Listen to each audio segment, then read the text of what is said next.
Hey there, guys. Conquertron here, and welcome back to another collab with Craft.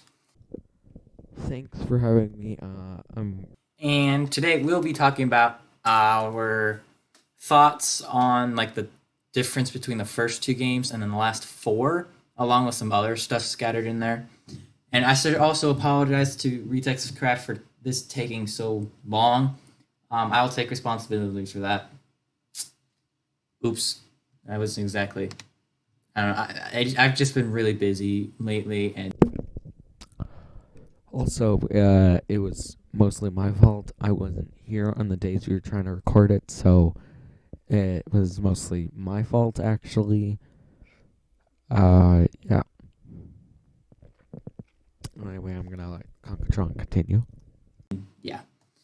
So we said that the first two games are definitely a lot more different, and I think part of that is because of the no jumping and of the graphics. They both were by Toys for Bob, and the graphics were like the exact same. They're easily the most two similar in the entire series, besides maybe Swap Force and Superchargers. Um, uh, and Retex actually said that it was a lot more medieval he used. Um, I think that the first two games have a lot more of a dark atmosphere and a lot more medieval, and that complements the gameplay a lot more. Swamp Force is way more cartoony, and it's a platformer. Yeah, I guess it fits enough. They changed too much in Swamp Force. I kind of agree just because of the graphics, I think gives it that vibe. And again, no jumping. There's a less, there isn't actually. I shouldn't say less. There isn't really any platforming. Um, Swap Force changed a lot in the graphics and obviously adding jumping. And then Swap Force and Superchargers, I said, are the most, like I said earlier, Swap Force and Superchargers are the most closest besides the first two, I bet. They both redesigned the characters, right? And they both redesigned characters, but like every character did every like nearly every game except for the last one and the first one, obviously, because the first one you couldn't really recreate anything. Well, I technically they did Spyro. Um, I mean, Flynn, Callie, Hugo, the main characters. I do think that's true. Um, I guess we're gonna now talk about Overworlds. SSA's Overworld was really original. um, the overworlds are also kind of similar in. Uh, well, I suppose the Giants one is actually more unique because you're in a smaller space that's always moving and the background changes, which is I think is pretty unique. I think the ruins and the MAP are probably two of the closest. Besides the academy, I should probably mention though this trap team and swap superchargers academy. That is a lot different. Giants was the best. The customization was great, but the blown up castle was more unique. And like in Spyro's Adventure, the but one thing that Spyro's Adventure has is the adventure packs. The adventure packs will actually show up as you put them on there. I think Swap Force does it a little bit too, and Trap Team doesn't really count. Superchargers didn't have any. Actually, scratch that. Imaginaries definitely did a pretty good job at that. I'm not gonna lie. For just, Yeah, that made them feel more like story levels than any other adventure pack. And they are some of the best adventure pack levels. Empire of Ice is okay.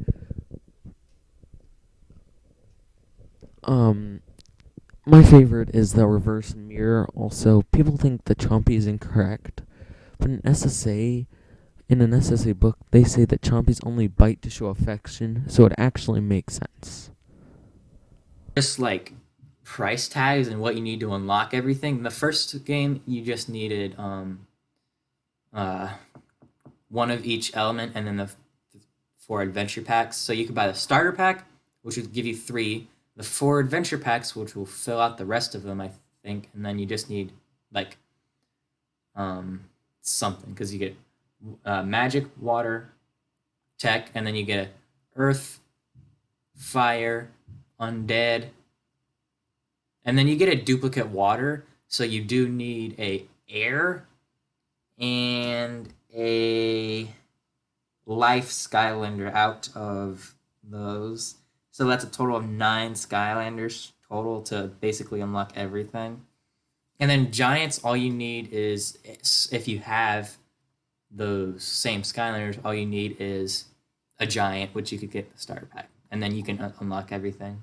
Swap Force is a bit more complicated. Technically, you can do it with no swappers, but swappers just make it easier. So if you had 8 different swappers, then you could do it with one player. But again, 2 players, just a little bit more complicated.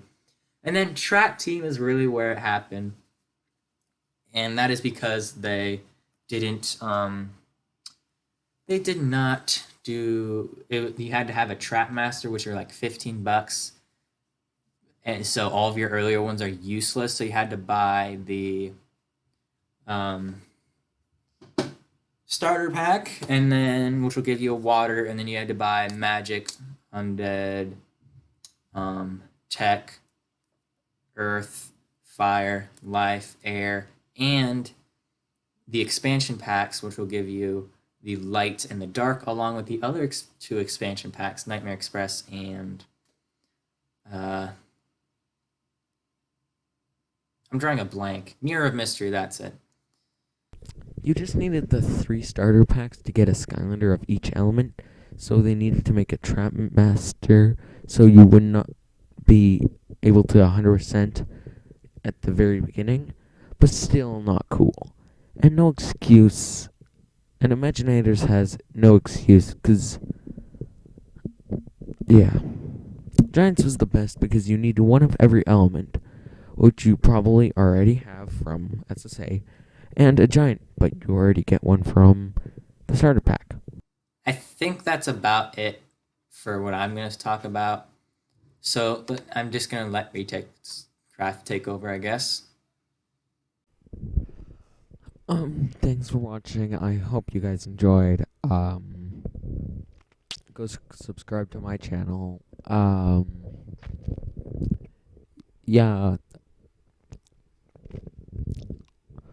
it was really fun making this. It did take quite a while, but that's probably mostly my fault. Yeah. Bye.